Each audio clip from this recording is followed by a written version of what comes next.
Hello. Today is Maundy, Thursday. This is the day in Holy Week where we remember that Jesus washed his disciples' feet, gave them the new command to love each other as he had loved them, gave them the Last Supper, and then entered into the darkness of his suffering. Tomorrow is Good Friday, the day that we remember that Jesus entered the full extent of human suffering, that he was rejected, falsely condemned, that he was killed and suffered for our sins and the sins of the whole world.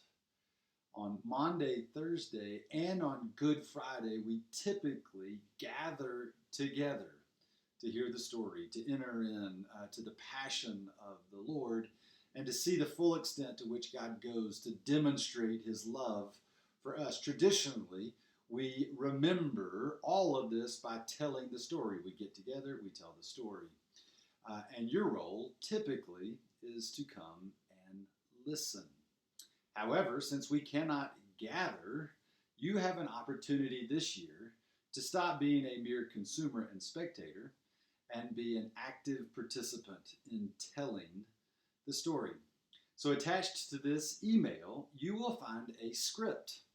It's a script that begins when Jesus comes as the light of the world, calls the disciples into the light of his presence, and then tells the story of how each of those disciples and all of those disciples reject and abandon Jesus till he is left alone on the cross, where he is rejected and abandoned by his God and Father. So that's a story that goes from the beginning of the gospel to the death of Jesus, to his death and burial. The way that you are invited to do this on your own is to read the script and to use candles to light them, to remember that Christ is the light of the world, the one who came to call disciples and to share his light. So as you read the script, you'll light a candle for Christ, and then you'll light a candle for each of the 12 disciples.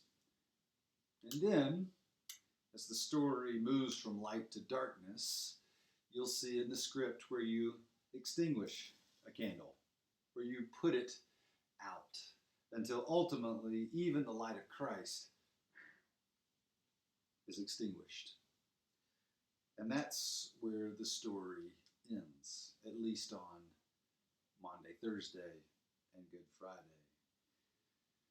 So, I am trying to prepare you, to help you prepare yourself to hear the good news of Easter Sunday, that the light enters into the darkness, and although the darkness puts it out, the darkness cannot overcome the light.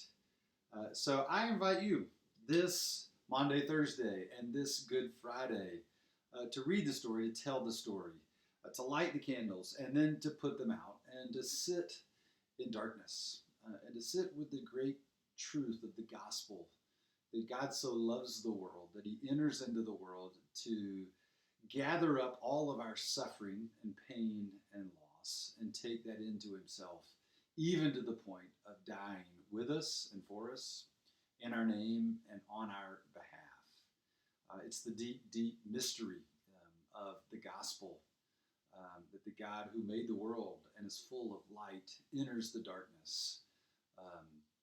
So let me invite you to do it yourself, to enter into this story, to tell it as a family, as a couple, or by yourself, so that you might remember and enter in to the full depths of God's love for you.